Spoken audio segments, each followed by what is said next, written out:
Hello, my name is Zachary Foley again, and I'll be doing chapters 5 and 6 today. Starting at chapter 5, you first talked about how our brains can hold 2.5 petabytes of information, which I thought would be a good statistic for the other reading we did about the storage of our mind, which started with the Sherlock Holmes reading, which made it seem like, because it was saying how our mind it doesn't stretch, it has to form when we take out shit and all that. So what you're saying is that we don't need to do that. So that was misleading at first. That reading made me think our minds were limited to what we could hold. So digital memory was a necessity to kind of hold more understanding and put the knowledge somewhere else. But we can hold both of them according to what is said in the article. And they go on to say that some believe that digital memory is a benchmark, just like writing is, which I would disagree. Writing is a lot more thought than the digital memory. Digital memory, to search up something and it's there at your fingertips. Writing, you have to, if we're talking about books too, you have to go through a book, you have to read a book, and that allows for better understanding because you're working hard to find the information. And when you're writing down stuff, it's much better than typing. It's been proven. And your comment saying our knowledge is directly related to where our Wi-Fi is, I thought that was a great whatever English term. Yeah, it happens all the time. I can try to start a conversation with my family. I ask a question, knowing I can look it up, but I want to have a conversation about it, and they're like, just look it up. I'm like, that's not what I want to do. I want to talk about it, and they're like, just look it up. So it really has, I think, hurt some things, having that knowledge accessible at our fingertips. And then reading habits, I think it does get rid of deep reading. It really does. Like, I personally, it's hard for me to get into a book. I haven't done it since I was little, and that was before I had a phone. I would read books like all the way through in one night because I just enjoy them so much. Now I would have a deeper read, and I would want to. Now I can still enjoy a book as much, but I'm not. My attention's lower. So, social media, okay.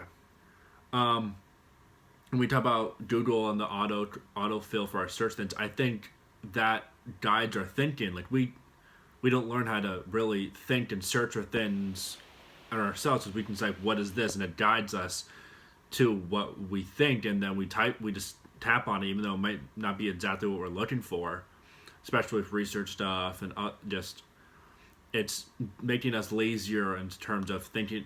We don't even have to do any work. We literally have to misspell a question, and then it autofills the rest of the question and then understands exactly what we're saying. So it doesn't help us. It's only hurting us. Except for the only thing that's helping is giving us information, but not understanding.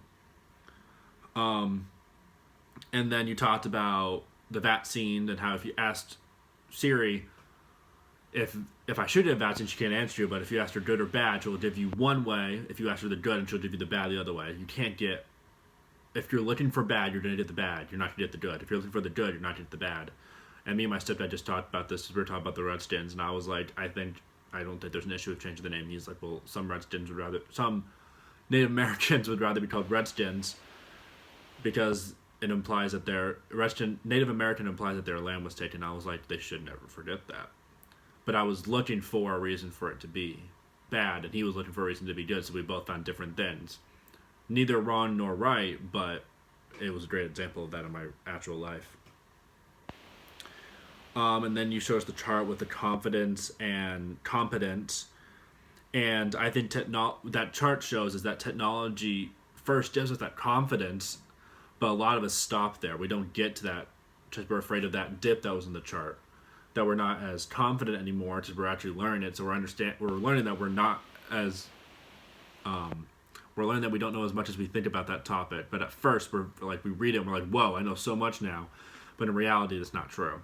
So I thought that was an interesting chart, and I feel like it also hurts speaking of deep reading, that the chart drops when we start to deep read, and we're not deep reading anymore, so we're right there, and that's where deep reading would lead us to that, and then further, just once we deep read, we really get into it. I can read one book and I have to read it multiple times to get there because I'm not getting the deep read the first time. I'm getting the information, but I'm not getting that deep read. And then lastly on chapter 5, Doodle's online, so we don't get as much as a... Yep, nobody said that. Never mind. All right, on to chapter 6. You talked about the startup of Facebook and how you were there for it and your negative experiences with it, and how Instagram is now kind of that place for you to do like post pictures. And I would say it's opposite for me.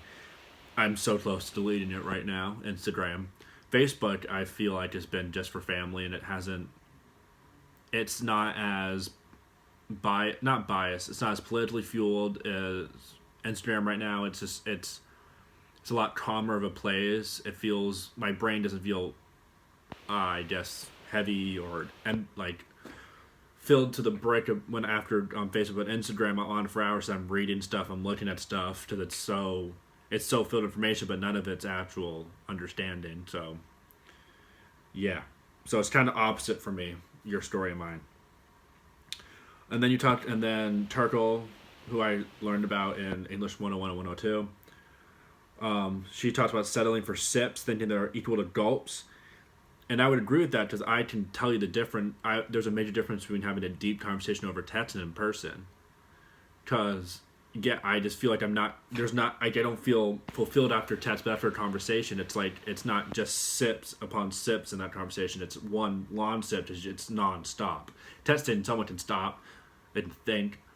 Talking, you have time to think, but not as much. It's a lot more honest, a lot more fulfilling, in my opinion. And then however you pronounce this word, fubbing. I do it all the time to either show my parents that I don't like what we're doing, because I'm still an agency teenager. I would, and then you talked about with the couples, and I just don't. I've been taught it's rude. Like I said in an earlier thing, like phone usage and all, like texting back is rude. I've been taught some other etiquette, which is not use my phone, especially in front of people. And I do a lot. I don't do it around dates and etc. because it's rude, but I will use it to my advantage. Just people know it's rude. A lot of people know. So if I'm on my phone with someone, it's kind of a subconscious thing. Like, hey, this is not fun for me, or like I don't want to be. I'm not going to say it or something. I don't do it all the time. But sometimes I do it around certain people that I don't want to outright say, you're annoying the shit out of me. And they talk about oversharing. I overshare in person, not over social media.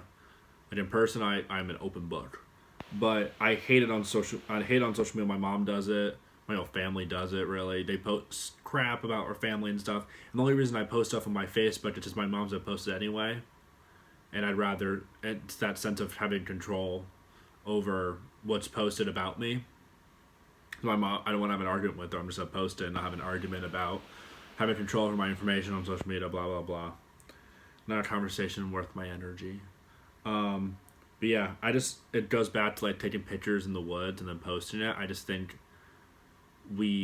social media is that thing, is the outlet. Like we wouldn't take as many photos if it weren't to go on social media. So my mom says we're to have them in the future, but not every photo we take is we're to look back on. A couple we will, but not every one of them. And then you go on to talk about in chapter 6 with social media and teen depression and all the other mental illnesses. Both out of the 4 children in my household, me and my brother have depression. So that's 50% of the household children that have depression. And I think the phone's an accelerant, and also this lockdown is also just making it worse. But I think that's also, I'm in a divorced family, and at my other house, me and one other sibling are also, and it's not 50, but it's close to it. So I think when you said that, I was like, yeah, it's true. I think when adults say like, this wasn't around when I'm like, it might have been around, but there not been an accelerant like we have right now.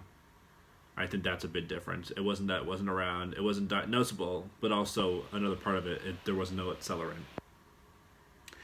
And then you go on to talk about social media and like protest and how you're like, it's good for. It's like having that. It's like that going that confidence versus It's like having that confidence chart.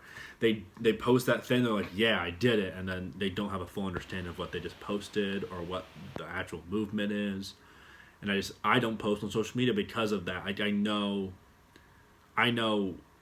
my habits on social media just through our blog project, and I've been learning that I'm more dependent on it than I think. So I'm like, I just don't want to post on it because then I think subconsciously, without even knowing it, I'm going to think I'm done, or I'm going to think I've done more than I have.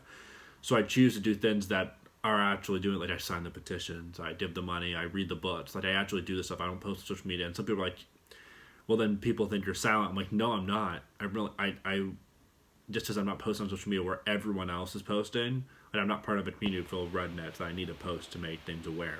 Everyone's aware that I follow. So there's really no point in doing it, except to feel better about myself, and I don't need that. So it's not about me. It's about the movement. Yeah. That's how I did my last blog.